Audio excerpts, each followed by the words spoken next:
Boa noite, igreja. Graça e paz. Quero começar essa mensagem fazendo uma oração. Se você puder, feche seus olhos aí mais uma vez. Senhor, nosso Deus e nosso Pai, nós te agradecemos, Senhor, por esse dia. Nós te agradecemos, Deus, por mais uma oportunidade que Tu nos dá de ouvirmos a respeito da Tua palavra, Senhor, de aprendermos um pouco mais sobre Ti. Nós pedimos, Deus, que nesse momento o Senhor venha ser o centro das nossas atenções. Deus, só Tu sabe aquilo que existe no nosso coração, só Tu sabe, Deus, aquilo que tem ocupado os nossos pensamentos, Pai.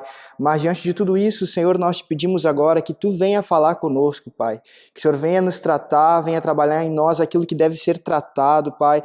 Só Tu sabe aquilo que nós precisamos ouvir. Então nós pedimos agora nesse momento, Senhor, que mais uma vez Tu venha manifestar a Tua misericórdia, a Tua graça, Senhor, no meio do Teu povo.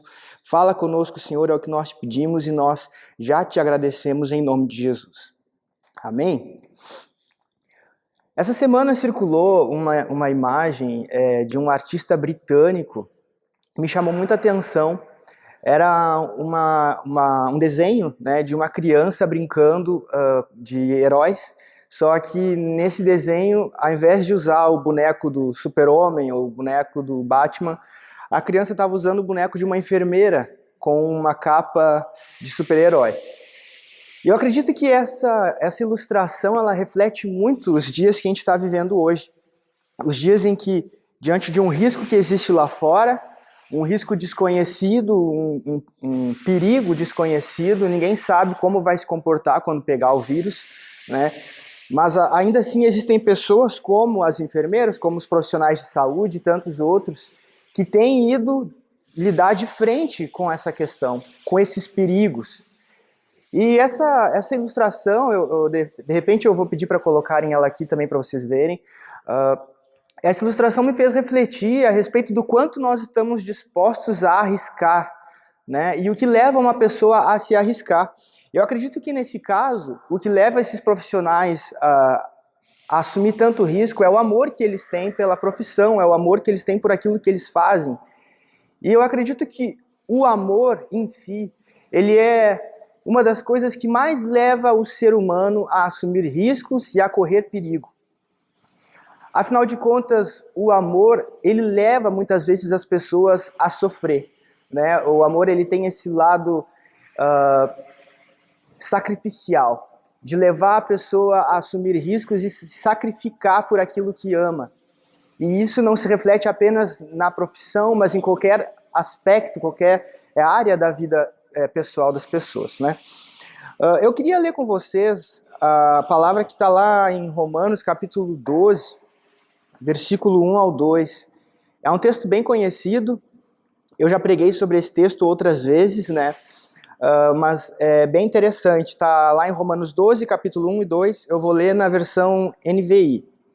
Diz assim: Portanto, irmãos, rogo pelas misericórdias de Deus que se ofereçam em sacrifício vivo, santo e agradável a Deus.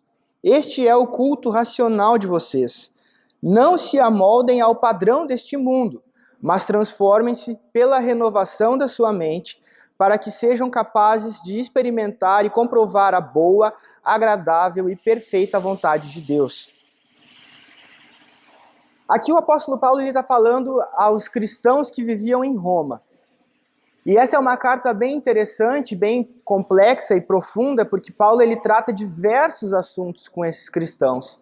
Assuntos que vão desde a salvação, a graça, a meritocracia ou a condenação que todo ser humano acaba merecendo pelos seus pecados. E ele chega aqui nesse capítulo 12, já mais se encaminhando para o final da carta, e ele traz esse texto. Rogo pelas misericórdias de Deus que vocês se entreguem, se ofereçam como um sacrifício vivo, santo e agradável a Deus. Para que a gente entenda o que o apóstolo estava tentando dizer, a gente precisa primeiro entender o que é um sacrifício. O sacrifício ele faz parte de toda a história da Bíblia. Desde o início, lá em Gênesis, nós já vemos relatos de sacrifícios, né? Caim e Abel. Abel estava oferecendo um cordeiro como sacrifício. E Caim, seu irmão, ficou com inveja porque o sacrifício de Abel foi melhor do que o de Caim. O próprio Abraão também, existem relatos na história dele em momentos em que ele sacrificou a Deus. Mais tarde, chegando lá em Moisés, com o povo vivendo no deserto, o sacrifício ele se tornou parte da lei.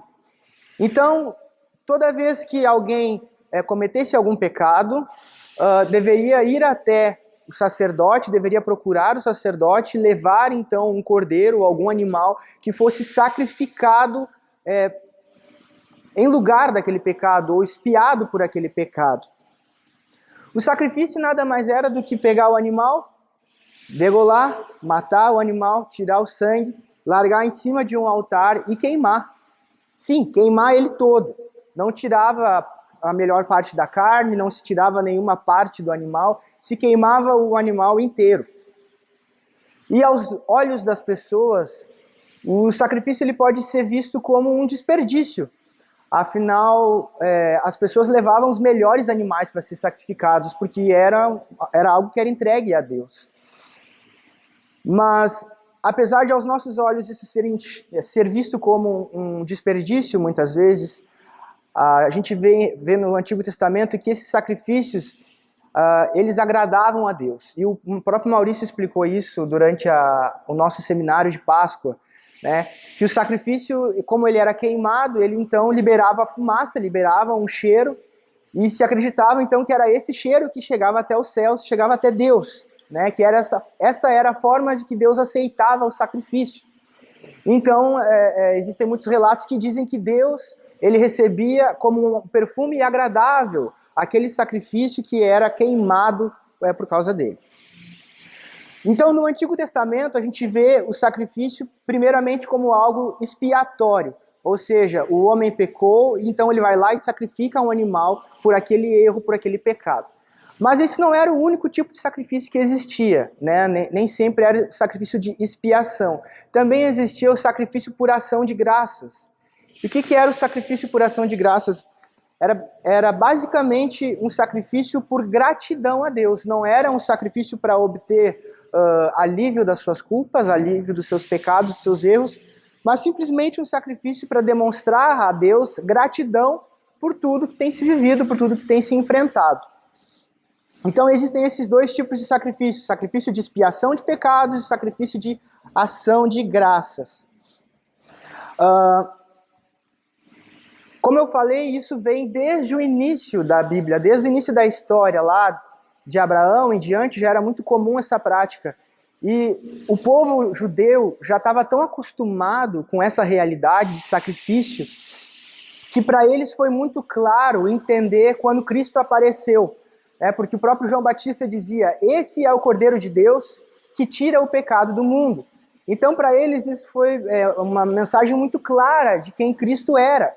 Né? Apesar de muitos não terem reconhecido esse sacrifício, terem fechado o seu coração, endurecido o seu coração, a verdade é que Cristo é o Cordeiro perfeito de Deus, aquele que Deus enviou ao mundo para morrer no nosso lugar, para morrer pelos nossos pecados. Cristo foi o sacrifício de expiação pelos nossos pecados. Ele levou sobre si as nossas culpas, as nossas dores, as nossas doenças, os nossos erros. O sacrifício que nos traz a paz estava sobre ele. E assim como os sacrifícios do Antigo Testamento, eles tinham um cheiro agradável a Deus, né? O sacrifício de Cristo também agradou a Deus, porque fala lá em Isaías que a Deus agradou moê-lo. Ou seja, o próprio Deus se agradou com o sacrifício de Cristo. É muito curioso a gente analisar isso, porque nós sempre falamos de Deus nos nossos dias, né? Se fala muito de Deus como alguém que ama incondicionalmente. E nós falamos desse amor, muitas vezes de uma forma romantizada demais, uma forma passional demais.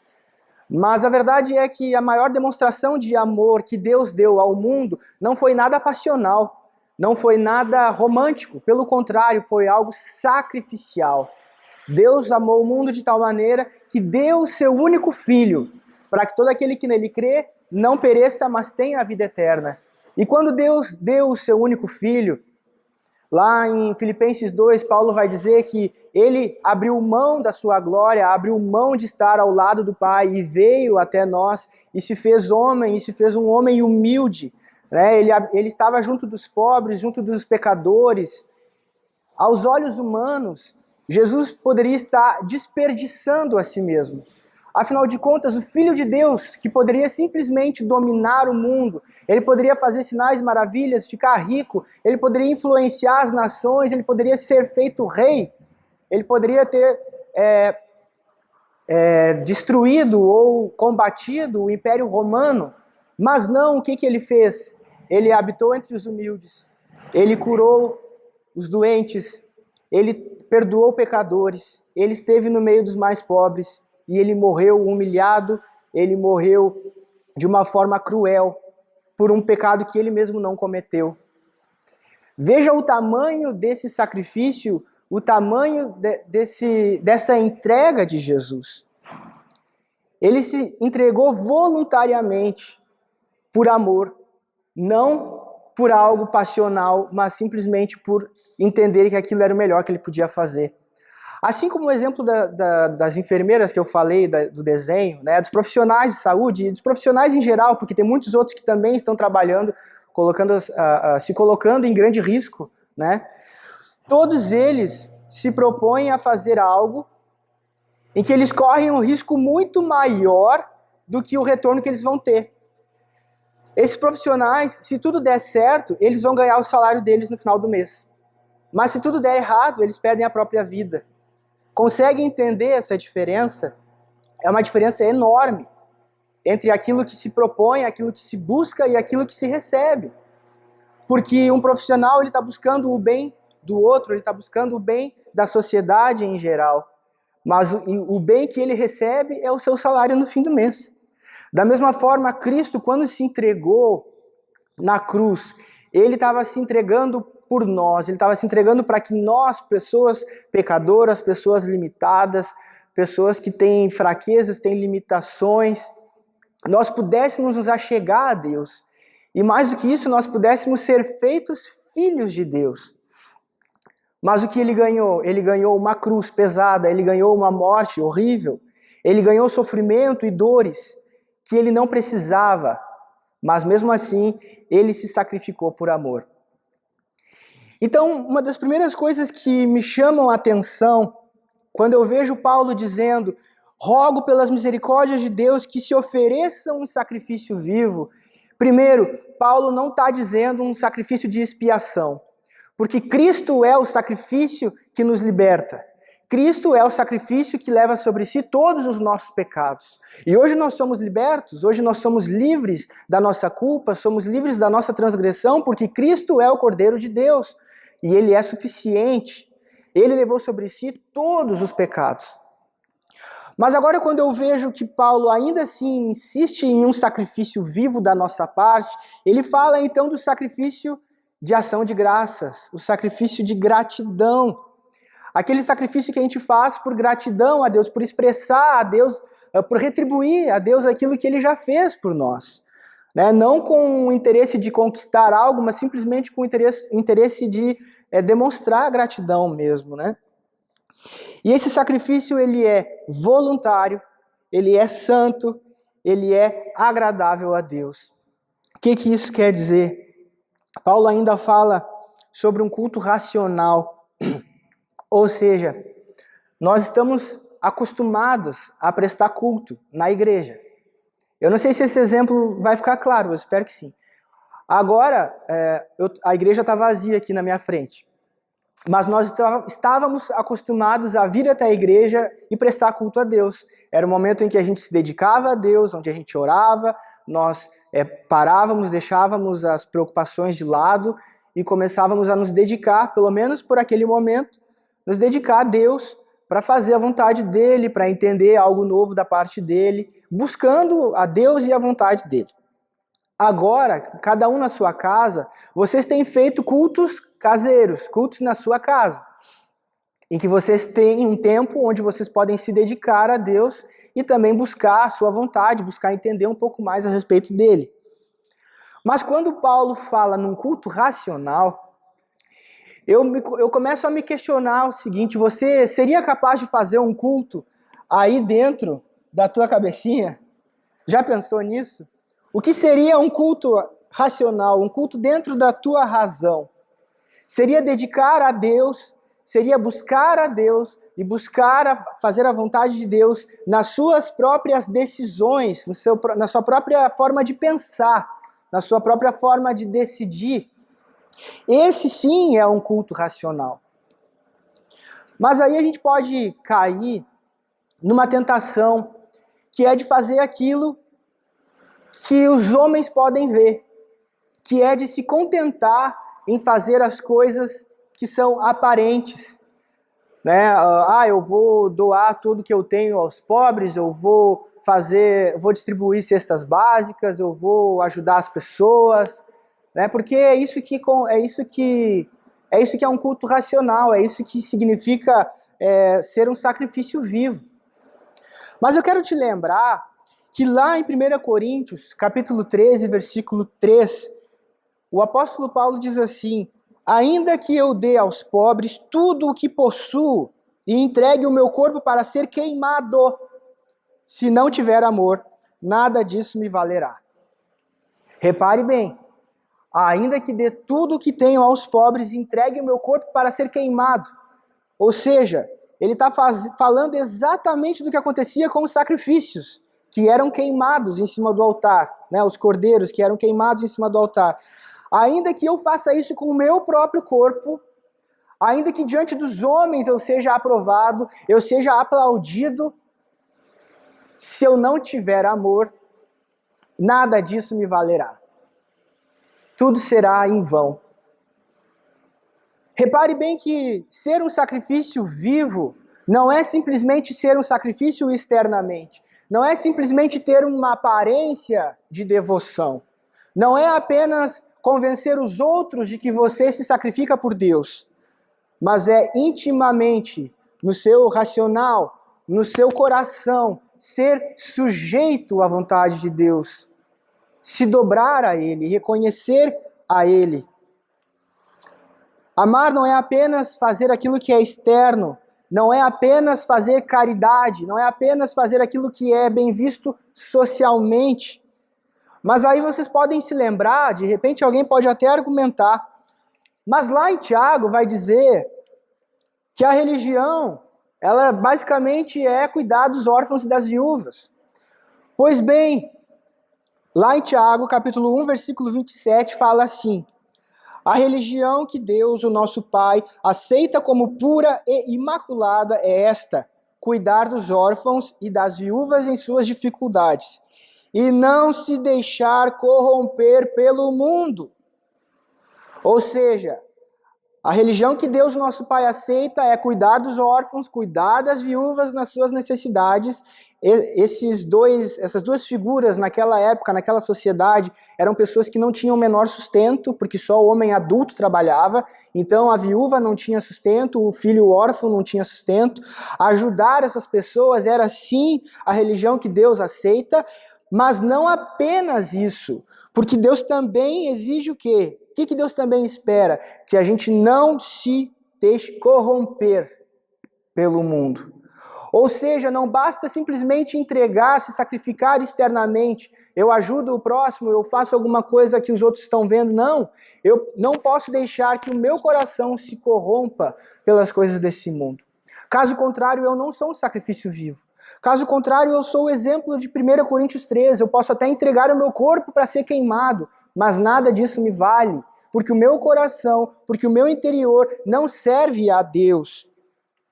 Lembre-se do que Jesus disse lá no Evangelho de Lucas, no capítulo 9, versículo 23 ao 25, a gente vê Jesus dizendo o seguinte: Jesus dizia a todos: se alguém quiser acompanhar-me, negue-se a si mesmo, tome diariamente a sua cruz e siga-me. Pois quem quiser salvar a sua vida, a perderá. Mas quem perder a sua vida por minha causa, este a salvará. Pois que adianta o homem ganhar o mundo inteiro e perder-se ou destruir a si mesmo? Vejam bem o que Jesus está falando. De nada adianta nós ganharmos o mundo, ganharmos a aprovação das pessoas, ganharmos uma boa reputação, ganharmos uma imagem, status, fama, títulos, ou seja o que for, se nós perdermos a nossa própria alma, se nós amarmos essa própria vida e não amarmos a Cristo, não amarmos a Deus. Veja bem a comparação que Cristo fala sobre prioridades, o que você ama, o que você quer salvar e o que você quer perder. Assim como eu disse desde o início, quando nós amamos algo, nós corremos risco, nós abrimos mão de coisas.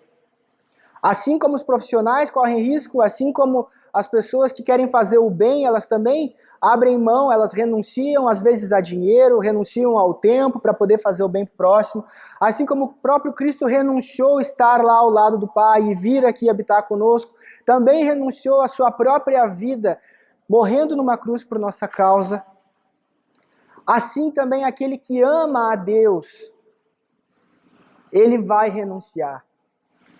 Ele vai abrir mão, ele vai se sacrificar.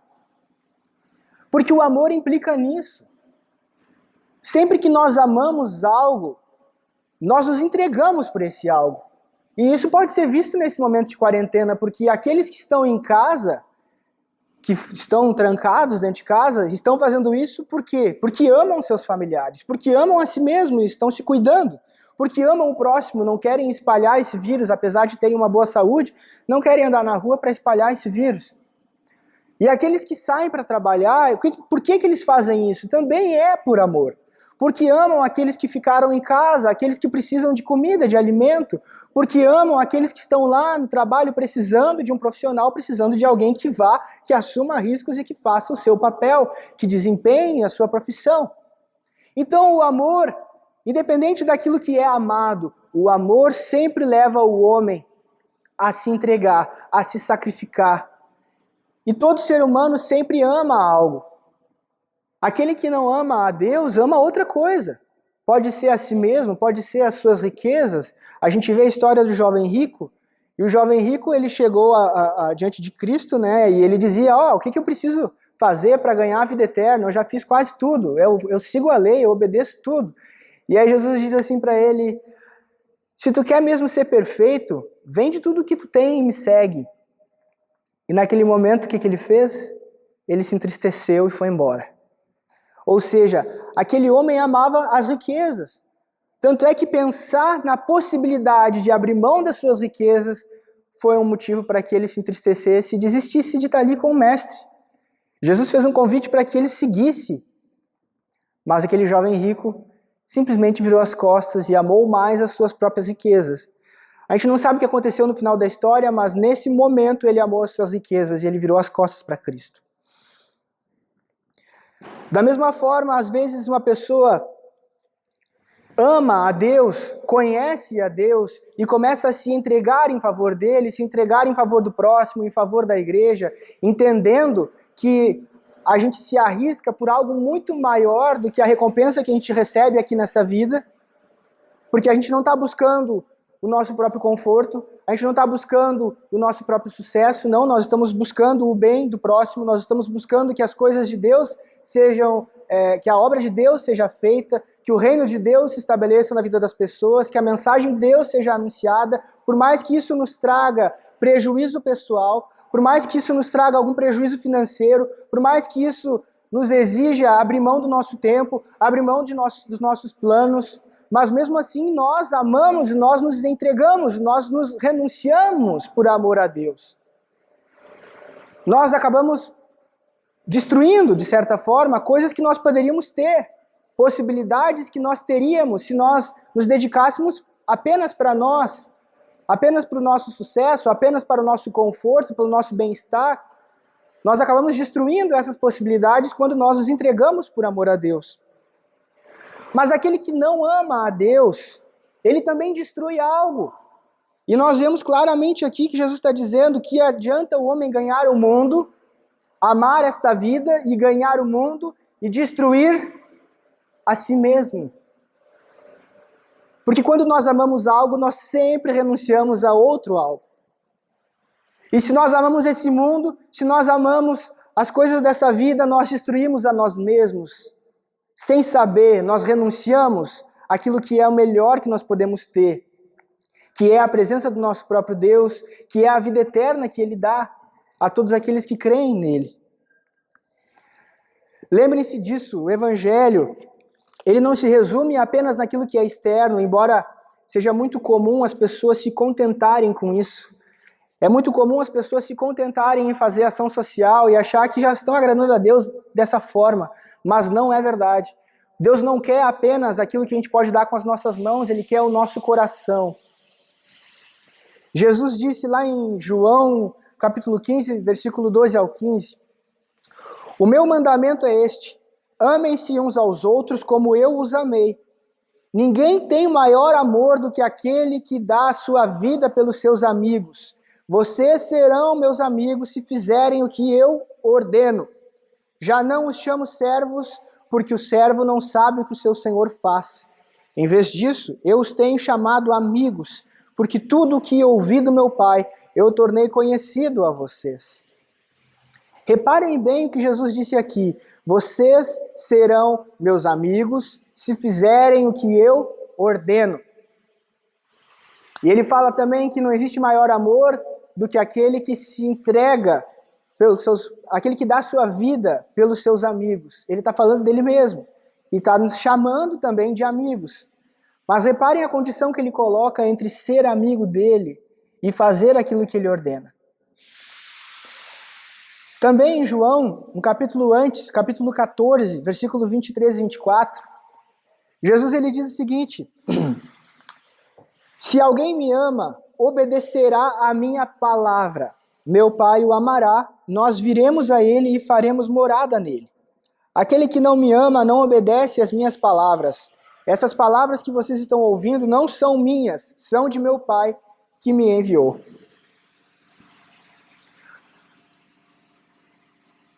Se alguém me ama, obedece a minha palavra. Outras traduções, né, a que é mais conhecida é aquela que a gente está acostumado a cantar na música, né? Aquele que tem os meus mandamentos e os guarda, esse é o que me ama. Muitas vezes eu fiquei me perguntando sobre esse texto, pensando se amar a Deus era guardar os mandamentos, se guardar os mandamentos era amar a Deus, o que vem primeiro, o ovo ou a galinha? Qual é a ordem das coisas? Eu preciso guardar os mandamentos para dizer que eu amo a Deus? Ou eu preciso amar a Deus para dizer que eu guardo os mandamentos? Enfim, hoje eu entendo da seguinte forma. Quando eu amo a Deus, quando meu coração está sujeito a Deus, quando meu coração se dobra a Deus, eu não me importo em abrir mão da minha vontade para fazer a vontade dele. E é por isso que eu obedeço os seus mandamentos. Por amor. Afinal de contas, por amor, a gente abre mão das coisas. Você está aí, provavelmente pode estar assistindo essa mensagem acompanhada da tua esposa ou do teu maridão aí, né? Pois é, a gente sempre fala, quando a pessoa começa a namorar, né, aqueles que são os amigos solteiros daquela pessoa perdem um amigo. Eu falo por experiência própria, porque meus amigos da época de mais novo, né, já são todos casados e eu perdi todos, né? Agora são amigos casados, já muda a relação completamente. Por quê? Porque as prioridades mudaram, isso é mais do que natural, isso é o esperado de fato. Se alguém se casa, mas continua com a mesma relação com os amigos de antes, é porque alguma coisa não está certa. Da mesma forma, quando nós nos relacionamos com Deus e quando nós amamos a Deus, as nossas prioridades elas mudam. De tal forma que a gente começa a obedecer às palavras dele, a gente começa a seguir aquilo que ele nos deixou para fazer, a obedecer. E isso não é um fardo. Isso não é uma lista de requisitos, algo que ele nos coloca para nos obrigar. Se tu não fizer isso, tu não vai ser perdoado. Se tu não fizer isso, tu não vai para o céu. Não, não é nada disso, porque eu vou para o céu, nós vamos para o céu por causa do sacrifício de Cristo. Simples assim, porque ele nos amou e ele se deu por cada um de nós. Mas quando nós nos deparamos com esse amor, com essa graça que nos é oferecida, se nós correspondemos a Deus amando a Ele, nós vamos sim nos entregar, nós vamos sim obedecer a Ele. Então se engana aquele que diz que ama a Deus e não obedece os seus mandamentos. Diz que ama a Deus, mas não guarda a sua palavra. Não busca obedecer aquilo que Cristo falou. Não nega a si mesmo dia após dia, não toma a sua cruz. não ora em favor dos seus inimigos, não abençoa aqueles que o perseguem. Aquele que ama a Cristo, aquele que segue a Cristo, é alguém que vai buscar fazer as mesmas coisas que Cristo fez. Então a gente vê que existem muitos que se dizem cristãos. Eu não vou entrar aqui no mérito do que é um cristão e o que não é, mas muitos que vêm na igreja e de repente eu e você sejamos também assim muitas vezes, e a gente enche a boca para dizer e para cantar: Jesus, eu te amo, Senhor, eu te amo, mas nós não obedecemos os teus mandamentos. Nós não guardamos os seus mandamentos. Nós não amamos o próximo. Nós não amamos os nossos inimigos. Nós não estendemos a mão para os necessitados. Isso é uma ilusão muito comum. Eu acredito que isso faz parte daquilo que Jesus disse, que nos últimos dias o amor de muitos se esfriaria. Porque as pessoas pensam que amam a Deus e elas se convencem de que amam a Deus e de que já tá bom, já está tranquilo assim. Só que o próprio Cristo disse: no último dia, muitos virão a mim e dirão: Senhor, Senhor, em teu nome eu fiz sinais e maravilhas, eu expulsei demônios. E ele vai dizer: se afastem de mim vocês que praticam o que é mal. De nada adianta dizermos que amamos a Deus se o nosso coração ainda repousa nas coisas desse mundo. Se o nosso coração ainda busca alegria no pecado, nas coisas que esse mundo nos oferece, que essa vida nos oferece. Ou você ama a Deus, ou você ama aquele seu pecado que você não abre mão. Não tem como amar os dois ao mesmo tempo. Ou você ama a Cristo e renuncia à sua própria vontade, ou você ama a si mesmo e renuncia à verdade de Cristo. Não tem como misturar luz e trevas. Não tem como conciliar. A carta de Paulo a Timóteo fala bastante disso. Tem um versículo que diz assim: este firme fundamento não pode ser abalado. Deus conhece aqueles que são dele. E aquele que diz que pertence ao Senhor precisa abandonar o seu pecado. Veja bem que eu não estou falando aqui sobre perfeição, eu não estou falando aqui sobre alcançar perfeição, eu estou falando aqui sobre amar a Deus. Amar a Deus é muito mais simples do que buscar uma série de requisitos. Amar a Deus é algo que vem de dentro, é algo que vem do coração sujeito, é algo que vem de um coração quebrantado, um coração arrependido e contrito diante de Deus. Muito mais do que ficar comparando com uma lista de pecados e dizendo: esse eu não faço mais, esse eu não faço mais, esse eu não faço mais. De nada te adianta viver uma vida de abnegação se o teu coração não estiver em Deus. Porque o que Deus quer é o teu coração. O resto é consequência da tua devoção a Ele. O resto é consequência da tua entrega a Ele. Nós vemos os discípulos, durante o ministério de Jesus, eles cometeram tantos erros. O próprio Pedro é o mais famoso. Quantos erros Pedro cometeu? Quando Jesus foi preso, todos eles fugiram. Ninguém ficou ali. Ninguém disse: não, me prendam também. Cada um foi para um lado. Mas esses mesmos que fugiram, esses mesmos que procuraram se esconder, anos depois, um por um, foram mortos. A maioria deles crucificados também. Eles não eram perfeitos.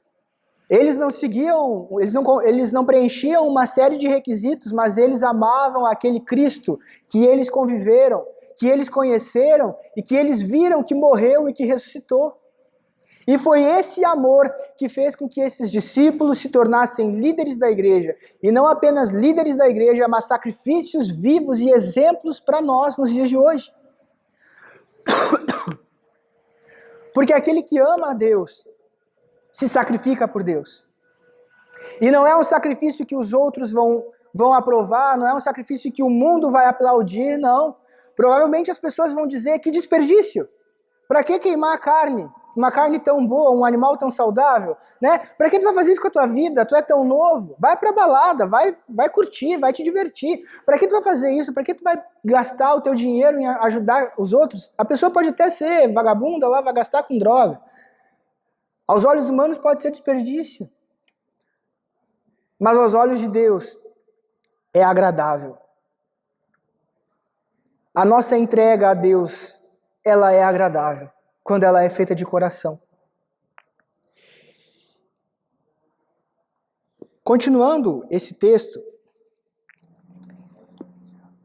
o versículo 2 ele diz assim: não se amoldem ao padrão deste mundo, mas transformem-se pela renovação da sua mente, para que sejam capazes de experimentar e comprovar a boa, agradável e perfeita vontade de Deus. Esse versículo é o mais famoso dessa passagem.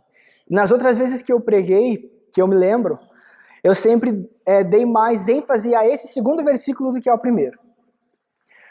Mas eu acredito que isso aconteça porque a gente está muito mais acostumado a lidar com conhecimento, com o entendimento. E esse versículo está falando sobre isso, sobre não se acostumar com a forma do mundo, com a maneira com que o mundo enxerga as coisas, mas de ser transformados através de uma renovação de mente, de uma renovação de entendimento. E eu acho que, por nós vivermos numa sociedade ocidental que é baseada em muitas coisas que vieram lá dos gregos, da filosofia, muitas das bases da nossa sociedade vêm desde aquela época. Nós somos apegados ao conhecimento. O conhecimento ele traz liberdade para o homem, o conhecimento ele traz protagonismo, porque tudo aquilo que nós conseguimos entender, nós conseguimos também controlar, né? Se nós conhecemos a energia elétrica, nós podemos usar isso a nosso favor. Se nós entendemos a química, nós podemos usar isso a nosso favor. Então nós temos o conhecimento muito impregnado na nossa cultura. E a busca pelo conhecimento, ela já é estabelecida como uma busca pelo sucesso, como uma busca por protagonismo, uma busca por controle, por domínio, e também uma busca por segurança, por garantia, né? Por poder se garantir através do seu próprio conhecimento. Eu acho que esse fascínio que o conhecimento nos traz, ele leva as pessoas a olhar muito mais para esse segundo versículo do que para o primeiro.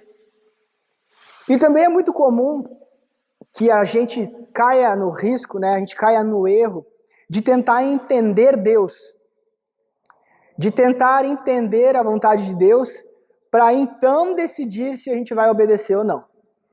É muito comum quando o pessoal vai se batizar, a gente teve há pouco tempo, teve o batismo, né? E o pessoal falava isso. O pessoal comenta assim, eu não estou bem certo ainda se eu vou me batizar, porque eu não sei, vai que tem alguma coisa que eu não conheço. Eu não sei como é que vai ser depois. Eu não sei se de repente tem alguma coisa da Bíblia que eu ainda não li, que eu não vou gostar. Eu não sei como é que vai ser meu dia de amanhã, o que Deus vai fazer da minha vida amanhã. E por esse tipo de insegurança, às vezes a gente se sente limitado, né? A gente se sente acuado para confiar em Deus, para se entregar a Deus. Mas eu quero te lembrar o seguinte, que diferente do que a gente está acostumado a ver na sociedade, no mundo, em que o conhecimento ele nos dá poder, o conhecimento ele nos dá protagonismo, o conhecimento nos dá domínio, com Deus é o inverso. Porque quanto mais eu conheço a verdade que Deus me revela, mais eu percebo que eu não sou protagonista, mais eu percebo que o poder não está na minha mão, mais eu percebo que eu dependo dele, que eu devo me sujeitar a ele, que não depende de mim, que não depende da minha capacidade, não depende das minhas garantias. Veja bem que aqui o apóstolo Paulo está falando que nós temos uma mente renovada, nós não nos conformamos com o mundo e nós experimentamos a vontade de Deus, que ela é boa, agradável e perfeita. Veja bem que experimentar a vontade de Deus não é dominar a vontade de Deus, não é controlar a vontade de Deus. Então, não adianta a gente esperar saber o que Deus quer para depois se entregar para Ele. Eu vou esperar, se Deus quiser que eu faça tal coisa, eu vou aceitar, eu me entrego para Ele, aí eu vou me dedicar, eu vou ser bem firme na minha fé, mas se Deus me pedir outra coisa, daí eu não vou querer. Não é assim que as coisas acontecem. Aquele que se sujeita à vontade de Deus, aquele que experimenta a vontade de Deus, é justamente aquele que abriu mão da sua própria vontade. Não é aquele que tenta mudar a vontade de Deus, não é aquele que tenta adaptar a vontade de Deus. É aquele que ama mais a Deus do que sua própria vontade. É aquele que se renuncia, é aquele que se sacrifica por amor a Deus. Aquele que entende que está correndo um risco muito maior do que o retorno que vai receber nessa vida aqui.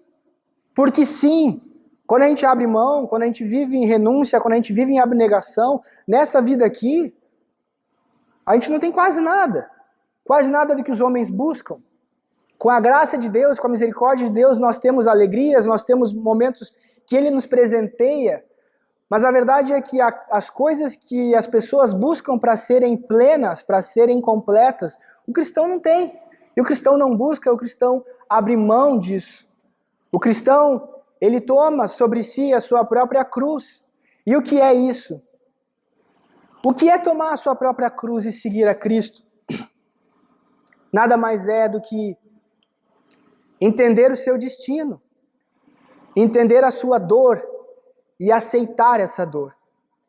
Enquanto Cristo caminhava carregando a sua cruz, ele dizia o seguinte: eu aceito essa condenação de cruz. Eu aceito essa morte de cruz. E a cada passo que ele dava na direção do Calvário, ele confirmava que ele aceitava passar por esse sofrimento. Mesmo sem merecer, mesmo sendo filho do Deus Altíssimo, do Deus verdadeiro, ele aceitou essa dor. E ele foi até o fim.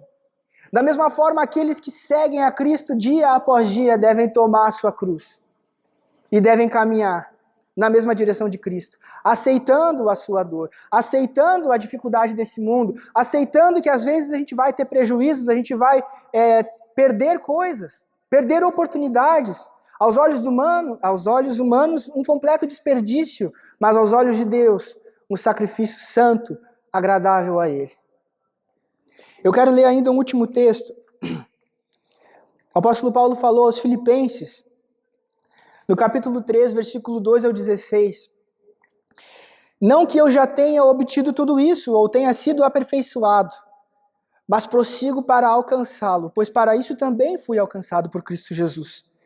Irmãos, não penso que eu mesmo já o tenha alcançado, mas uma coisa faço, esquecendo-me das coisas que ficaram para trás e avançando para as que estão adiante, prossigo para o alvo, a fim de ganhar o prêmio do chamado celestial de Deus em Cristo Jesus.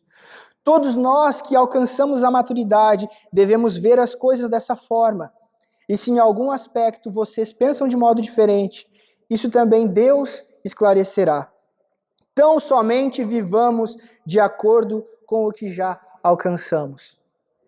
O próprio apóstolo Paulo reconhecia que ele estava longe de ser perfeito, que ele estava longe de ter sido aperfeiçoado, mas que ele continuava buscando, ele continuava se entregando, ele continuava amando aquele que o chamou. E por amar, ele continuava se esquecendo das coisas que ficavam para trás. E dia após dia prosseguindo para o alvo daquele que tinha chamado. Eu sei que muitas vezes nós nos anestesiamos, nós começamos a viver achando que o caminho é largo, achando que o caminho é fácil, achando que a gente pode viver para Deus de qualquer forma, que tudo agrada a Ele. Às vezes a gente cai nesse engano. Mas eu também sei que às vezes a gente cai no outro extremo, que é de entender o quanto Deus é santo, o quanto Deus é bom, o quanto Deus está acima dos nossos pensamentos e acima da nossa capacidade humana de entender. E o quanto nós somos falhos diante dele, o quanto nós somos sujos até mesmo. A palavra fala que as nossas melhores atitudes são como um trapo de imundícia para Deus. Trapo de imundícia. Não é simplesmente uma sujeirinha que tu põe debaixo do tapete. O trapo de imundícia que fala aqui nesse contexto era a mesma expressão usada para o pano que as mulheres usavam durante a menstruação, para tampar ali, conter aquele sangramento. Então pensa bem, diante da santidade de Deus, diante da perfeição de Deus, as nossas melhores atitudes ainda são como um trapo de imundícia. Mas isso não significa que eu e você não tenhamos um lugar no reino de Deus, que nós não tenhamos um lugar no coração de Deus. Mas esse lugar ele não é alcançado pela nossa própria perfeição. Ele também não é alcançado se a gente viver em desleixo com o nosso Senhor, com aquele que nos chamou, com aquele que se entregou por nós. Mas esse lugar é para aqueles que amam a Deus e que por amar a Ele renunciam, se entregam, abrem mão da sua própria vontade e servem a Ele, se sacrificando, fazendo de si mesmo um sacrifício vivo, santo e agradável a Ele. Eu espero que nesse tempo de quarentena a igreja possa de fato parar e refletir sobre a sua própria devoção, sobre a sua própria confissão de fé. Eu vejo aqui a igreja vazia e eu fico pensando, Senhor, quando que nós vamos voltar aqui? Mas ao mesmo tempo eu penso, se for para viver uma religiosidade hipócrita, é melhor que não volte mesmo. Se for para voltar aqui com o coração endurecido, com o coração distante do Senhor, com lábios que confessam o seu nome, mas com o coração que busca as coisas desse mundo, é melhor não voltar mesmo. É melhor que esse tempo seja duro, sim, para que as pessoas possam reconhecer a Deus, para que as pessoas possam dobrar os seus joelhos, para que elas possam se arrepender dos seus erros, e para que Deus seja glorificado no meio de toda essa loucura que tem lá fora. Se esse tempo não é proveitoso para muitas pessoas que precisam abrir mão de trabalhar, abrir mão de sair na rua, de viver, de fazer festa, que esse tempo seja proveitoso para você que busca a Deus, para você que serve a Deus, para você que de fato busca amá-lo e não apenas se enganar de que ama a Ele. Busque ao Senhor nesses dias. Eu não sei quanto tempo mais vai levar essa quarentena, mas eu sei que Deus tem feito muitas coisas nos seus filhos. Deus tem tratado muito na sua igreja. Deus tem fortalecido as bases da fé de muita gente. E sabe por que Deus tem feito isso? Eu não sei. Eu não sei o que nos espera lá na frente. Eu não sei o que vai acontecer no ano que vem ou no outro, ou daqui a 10 anos, ou daqui a décadas. Mas eu sei que se Deus tem fortalecido a tua fé e a minha fé, é porque nós vamos precisar disso. Escuta bem isso, nós vamos precisar disso. Deus tem dado um tempo para os seus filhos buscarem a Ele, se fortalecerem nele. Talvez amanhã a gente não tenha mais tempo. Talvez amanhã a dinâmica da vida seja tão diferente que a gente já não tenha mais tempo, tanto tempo para buscar, não tenha mais tanto acesso assim, para conhecer a respeito de Deus, a respeito da palavra dele. Mas se hoje nós temos acesso, nós devemos aproveitar. Busca o Senhor enquanto é tempo de encontrá-lo. Sujeite seu coração a Ele, porque ainda é tempo de salvação. Ainda é tempo de ser alcançado pela graça de Deus, de experimentar a boa, perfeita e agradável vontade de Deus. Que Ele fortaleça o teu coração, que Ele fortaleça a tua fé, que Ele te dê esperança, que Ele te dê coragem para viver esses dias. E principalmente, para se entregar a Ele, mesmo sem conhecer tudo, mesmo sem entender o dia de amanhã, mas por conhecer que Ele é um Deus bom, um Deus perfeito, um Deus que sabe dar boas coisas aos seus filhos. Amém? Quero te convidar a fazer mais uma oração. Senhor, meu Deus e meu Pai, nós te agradecemos, Senhor, pela oportunidade que Tu nos dá de ouvir a respeito da Tua palavra, Senhor, de aprender um pouco mais sobre o Teu querer e sobre aquilo que deve ser mudado, transformado nas nossas vidas, Deus. Só Tu sabe o quanto muitas vezes o nosso coração se endurece e quantas vezes, Senhor, nós deixamos de Te servir, nós deixamos de Te amar de fato e nós nos contentamos em adotar uma aparência de devoção, uma aparência de cristão, mas nós não nos sacrificamos de fato a Ti, Senhor. O nosso coração não se dobra, não se sujeita à Tua vontade. Pai, tem misericórdia de nós, Senhor. Nós somos falhos, nós somos pecadores e nós carecemos da Tua graça, carecemos do Teu poder, Senhor, para vencermos os pecados, os nossos pecados e as nossas fraquezas. Mas nós também reconhecemos aqui, Senhor, que Tu é um Deus bondoso, Tu é um Deus maravilhoso, um Deus que nos amou de tal forma que entregou o Seu único Filho para morrer por nós. E que esse amor, Senhor, é tão grande que é sim capaz de nos dar mais oportunidade, Senhor, de Te buscar, de aperfeiçoar-nos, Deus, no Teu caminho, assim como os próprios apóstolos, eles foram aperfeiçoados durante a sua vida, assim nós também podemos ser aperfeiçoados pelo teu amor, pelo teu perdão, Senhor, pela tua graça nos nossos dias. Nos permita, Senhor, viver para ti. Nos permita, Senhor, nos sacrificarmos por ti, nos entregarmos a ti, Senhor. Que não seja apenas da boca para fora, que não seja, Senhor, apenas uma oração, mas que o nosso coração de fato possa ser quebrado, que o nosso coração de fato possa se sujeitar a ti, possa se dobrar a ti, Senhor. Tu diz na tua palavra, Pai, que um dia tu haveria de trocar o coração de pedra das pessoas por um coração de carne. Então nós pedimos, Deus, que o Senhor venha sondar os nossos corações nesse momento, olha para a tua igreja, Senhor, e troca aquele coração de pedra por um coração de carne, um coração que se dobra, um coração que sente dor, um coração que se compadece do próximo, um coração que entende que não é apenas aparência, que não são apenas as coisas desse mundo, mas que nós precisamos de ti, que nós precisamos te amar, porque se não te amarmos, então nada faz sentido nessa fé. Se nós não nos entregarmos a ti, então nada faz sentido nessa fé.